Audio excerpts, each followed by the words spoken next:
Well, hello friends, how are you? February is Heart Month, and one of the themes that I have noticed being in the store is that our cardiovascular system is one that tends to get overlooked quite a bit. As long as it's not giving us any overt problems, we tend to assume that everything is just fine in there, and we deprioritize our cardiovascular health in favor of other things that are giving us some more overt symptoms. So I wanted to take a little bit of time this month to show our heart some love because, our cardiovascular system, our heart, and all of the network of vessels that are associated with pumping our blood, they do a lot of work. They consume a ton of energy. Our heart and our brain are the biggest energy consuming organs in the body, for obvious reasons. And so it is important that we think about them and that we take some proactive measures, because taking care of our cardiovascular system, being proactive about that, is really going to have a positive influence not only on our longevity, how long we live, but also our quality of life, how much life is in those extra years that we get. So I wanted to talk about my 3 most favorite nutrients for supporting your cardiovascular health. What I really love about these 3 is that they can be used proactively for prevention, but they can also be used for treatment.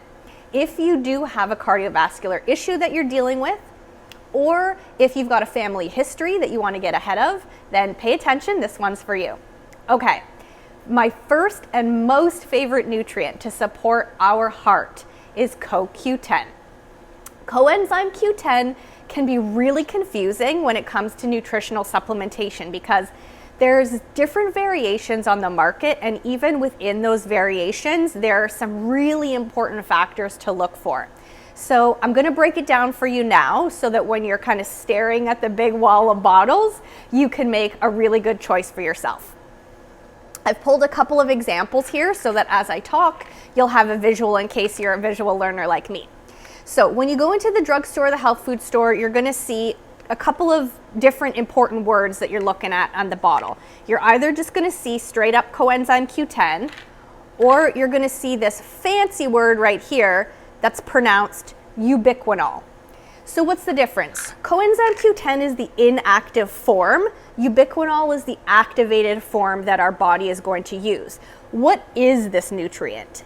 Ubiquinol, or coenzyme Q10, is something that we make. Every single cell in our body uses it because it's the fuel source for the mitochondria. And if you remember back to high school biology, the mitochondria is the powerhouse in every single cell. So if our heart needs a ton of energy on a consistent basis to function, then CoQ10 is going to feed that mitochondria and really keep the heart energized. So if you're shopping for supplements, as we're like everything, when we're young, we produce lots of this on our own. As we get older, our own natural production declines. And that's when we can start to see some cardiovascular issues present themselves. That's when supplementation can really become beneficial. So which one, right? When you're shopping for these, you're going to see a pretty significant price difference. The CoQ10 is going to be less expensive than the activated ubiquinol. Why? Because manufacturing this activated form is very complex. This activated form of CoQ10 is very delicate, and it constantly wants to denature back into this inactive form. So the manufacture of it is a complex process. A lot of care needs to be taken. So that's reflected in the price. Who needs to choose this, spend the extra dollars over this? If you're a young person and you're looking for some extra energy, perhaps you're an athlete and you want to enhance your athletic performance, your endurance, your stamina, supplementing with CoQ10, that's a great option for you because, like I say, in our youth, that we're still doing a good job of producing CoQ10 and making that conversion from CoQ10 to ubiquinol. If you are over 35 like me, if you have a pre-existing health condition, so if there's any diabetes, high cholesterol, hypertension, your body's going to struggle to make the conversion from this guy to this guy. And so supplementing with the activated form is going to make a huge difference. And guys, like, I'm not just spouting off about this. We've got a ton of human clinical data where patients in the hospital with serious congestive heart failure, with high cholesterol, with hypertension, have been supplemented with this guy and this guy. And they have measured the results of each, next to no improvement on this, huge improvement on this. So it does make a big difference. This is one area where spending the extra money is absolutely worth it if you're trying to use ubiquinol to manage a cardiovascular condition, like I say, hypertension, high cholesterol, a family history that you want to get ahead of. Then it's really important that you're choosing the right form of CoQ10. Otherwise, even though you're saving a few dollars on this bottle, you're not getting any benefit from it at all. So you're really actually just wasting all that money. So really important that you make that distinction, guys. I know it's a lot of information, so if you're confused, if you're not sure how much to take, because again, you've heard me say, therapeutic threshold before, you need to take enough of this stuff to get to that therapeutic threshold so that you start to see a benefit, then we can talk dosing as well. Most of the clinical studies that I've looked at, it's been about 150 milligrams twice a day. So that just gives you like a bit of a benchmark. But again, it'll just depend on your issues, your health status, and your particular health goals. So I hope that helps clear up some of the confusion around CoQ10, my absolute #1 favorite nutrient to support our heart. Okay, moving along to number 2.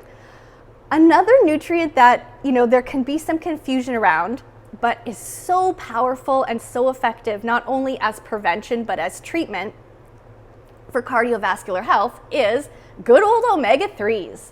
I love omega-3s.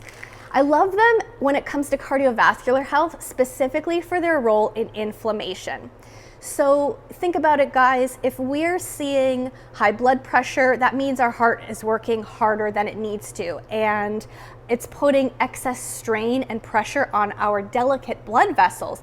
That triggers a lot of inflammation throughout the cardiovascular system. So these guys are amazing at helping reduce those inflammatory markers in the body.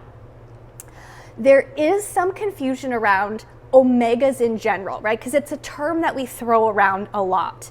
Omegas come in omega-3s, omega-6s, and omega-9s. So if you're looking specifically to supplement for cardiovascular benefit, maybe you're trying to get your cholesterol in line, maybe you're really trying to work on those inflammatory markers and support your heart health in general, it's the omega-3, guys, omega-3. That's the one that's the most critical for these cardiovascular issues. So omega-3, again, make sure you're taking enough to get that therapeutic benefit.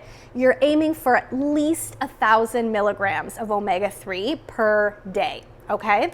And maybe more depending on, again, your existing health conditions and your goals. So omega-3 is the key. Remember that if you're working on your heart health. Okay, what is my third most favorite nutrient for cardiovascular health?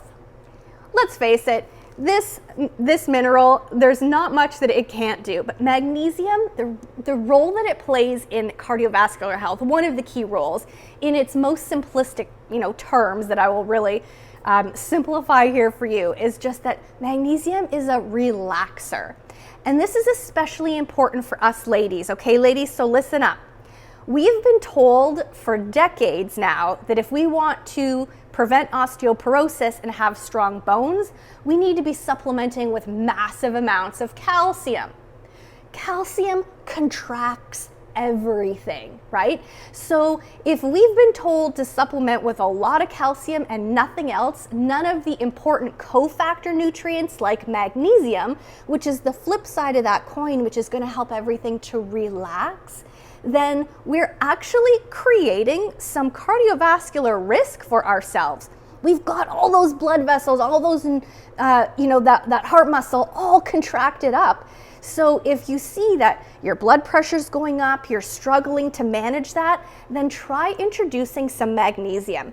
Balance out all that contraction and help the heart muscle to relax, help those blood vessels to relax. It's an amazing, simple tool to really help get that blood pressure back in check and regulated and balance out if you are supplementing with calcium, as so many of us have been told to do.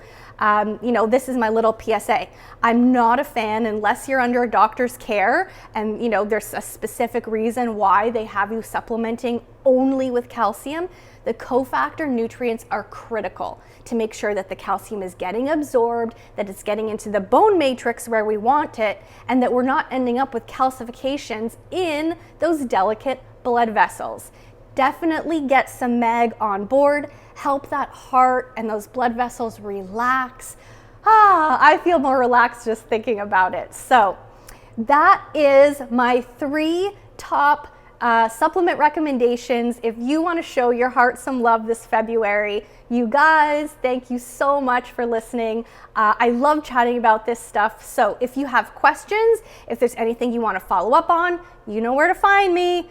I'm always here in the blue room, and I will see you on the other side. Bye for now.